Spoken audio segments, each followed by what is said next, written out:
Tomando a minha dose diária aqui de vitamina D, não é? Agora que tomei minha dosezinha diária de vitamina D, vamos gravar uma aulinha, né? Olá pessoal, bom dia, tudo bom com vocês? Espero que vocês estejam em casa bem, tomando um pouquinho de solzinho nessa quarentena, né? Não. No caso hoje, eu sou Carlos Cheia, né? Cheia dessa quarentena, né? Não aguento mais, pelo amor de Deus, quem que aguenta, não é? Agora vai ser um pouquinho diferente. Ó, eu vou falar a frase e vocês vão tentar adivinhar de quem é. Mas vai ser fácil, ok? Você pode ser o que quiser se tiver imaginação. Bom, aí ficou fácil descobrir de quem é, né? Obviamente é do Bob Esponja. Certo? E por falar em Bob Esponja, ele é uma É esponja, certo? mesmo, Ele é? foi baseado numa esponja. Então é disso que a gente vai falar nessa videoaula aqui, tá bom? Que vai ser dos poríferos. Nesse caderninho eu vou dividir em duas videoaulas, tá bom? Na videoaula de poríferos, que é essa daqui, e na aula de quinidários, que vai ser a próxima videoaula, tá bom? E a gente vai ver o estudo com relação a três partes principais: as características gerais, ou seja, o geralzão, a estrutura e, por último, a reprodução, porque eles também fazem amor, tá bom? Então, vamos começar com os poríferos. Poríferos, qual que é a origem desse nome, né? Vem do latim, poros, certo? Poros quer dizer justamente poro, tá bom? Então, poríferos são animais que têm poros, ok? Basicamente isso. Então, como principal exemplo, a gente pode citar as esponjas do mar. Ah, professor, então quer dizer que esponja do mar tem a ver com essa esponja aqui? É, mais ou menos, tá? Tem um pouquinho a ver sim. Bom, as esponjas do mar, antigamente, muito tempo atrás, eram usadas como esponjas de banho. Atualmente, não mais, né? Então, quando você vê essa esponja aqui, ela não é uma esponja do mar, tá bom? Então, tem essa relação aí. Bom, então quando a gente fala de esponjas do mar, não são essas esponjas aqui não, beleza? A maioria delas é marinha. Só que existem poucas espécies de água doce, beleza? Eles também são seres todos sésseis, ou seja, eles vivem fixos a um substrato, como essa esponja fofinha aqui que parece o Bob Esponja. Além disso, elas não apresentam tecidos diferenciados. A gente costuma classificar elas meio que ao lado do resto dos animais. Como os outros animais que a gente vai ver mais pra frente, a gente classifica eles como metazoa, tá bom? E você pode ver em alguns lugares que os poríferos, eles são classificados como um sub-reino dentro do reino Animalia, que são os parazoas, ok? Porque eles não apresentam nem tecidos verdadeiros, quanto menos sistemas e muito menos órgãos, ok? Além disso, eles não possuem também cavidade digestória. Eles são seres assimétricos, ou seja, você vai tentar dividir o corpo dele ao meio ou em qualquer outro plano de corte, ó, e você não consegue, ok? Então eles são seres, portanto, assimétricos, beleza? Eles também possuem uma digestão que a gente chama de intracelular, tá? Que eu vou explicar um pouquinho melhor mais pra frente. E são animais também filtradores. E por serem animais filtradores, eles têm uma característica bem interessante, que eles podem ser usados como bioindicadores ambientais. O que é isso, professor? Bom, são na verdade espécies que, quando estão inseridas no ambiente, elas conseguem detectar se aquele ambiente está poluído ou não. Porque como eles se alimentam das partículas que estão presentes naquele lugar, eles conseguem meio que identificar quais substâncias que estão fazendo mal àquele ambiente. Você consegue, por exemplo, pegar uma esponja do mar, analisar qual é a composição das substâncias que tinha nela e, baseado nisso, você consegue ver se aquele ambiente, se aquele mar ou se aquele rio ele estava poluído ou não. Legal, né? Não. E tanto a respiração quanto a circulação e a excreção, que eu deixei aqui embaixo como SE, é por difusão, ok? Ah, vale lembrar também que esponjas são seres que estão, ó, há muito tempo atrás dentre a gente. Inclusive, existem teorias que falam que as esponjas estão há mais tempo que os próprios dinossauros. Então, elas são seres realmente incríveis, beleza? Então, quando você vê uma esponja, respeita ela. Não. Bom, agora vamos falar um pouquinho da estrutura desses animais tão incríveis, beleza? Eles possuem praticamente duas regiões principais, ok? A primeira delas, como vocês podem ver aqui, é a região do ósculo, tá bom?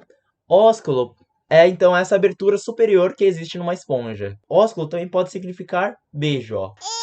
Então, ó, um ósculo para vocês.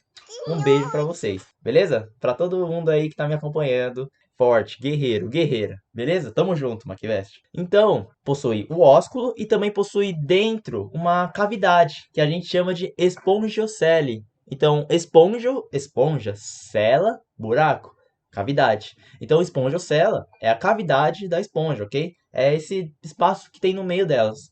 Então, são basicamente essas duas regiões que tem a esponja, tá bom? Além disso, existem também outras estruturas, como por exemplo, os porócitos, que são, na verdade, as células que compõem os poros. Lembre que eu falei para vocês que as esponjas são animais poríferos, ou seja, elas são compostas de poros, tá bom?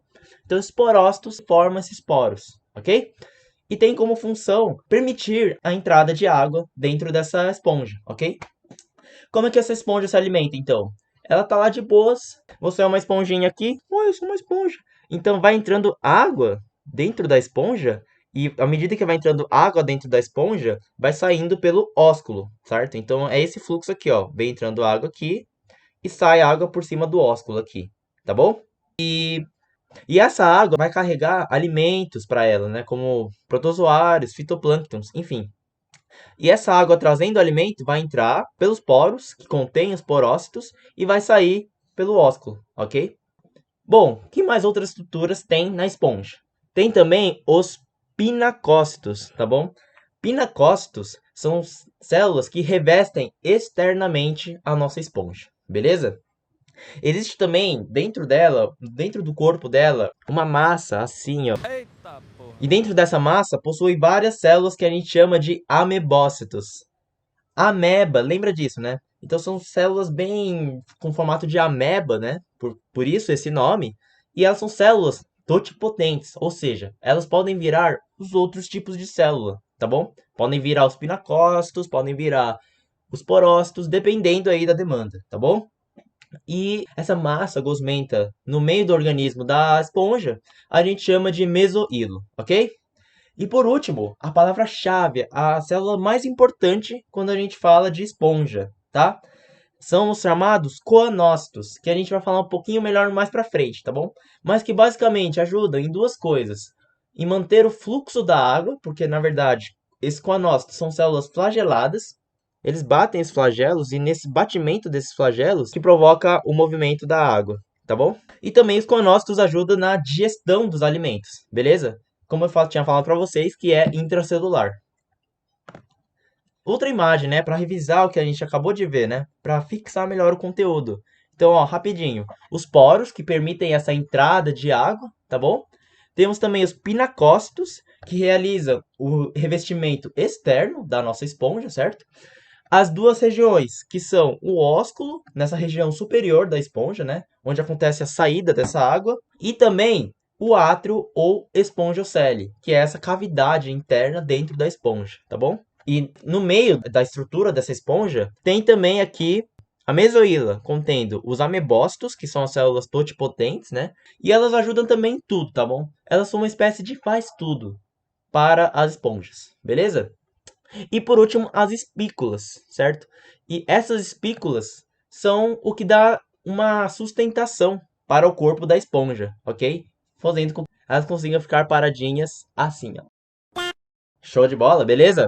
E essas espículas, elas podem ser tanto de calcário quanto de sílica. E dependendo da composição dessa espícula, é que a gente classifica esses animais, tá bom? E por último, existe também nessa região interna aqui, ó, o que a gente chama de coanócitos, certo? Então, elas estão revestindo internamente a esponja, certo? Como vocês podem ver aqui. E esse são células flageladas. E muito acredita-se que as esponjas vieram, na verdade, de seres protozoários que formaram colônias, tá? Então, tá aí uma relação evolutiva entre os protozoários e os primeiros animais, que são as esponjas, certo? Então, pense-se que as esponjas foram formadas a partir de colônias de protozoários flagelados, tá bom? Que, na verdade, eram os coanócitos. E esses coanócitos juntos, eles, a partir do batimento dos flagelos, eles realizam fluxo da água, tá bom?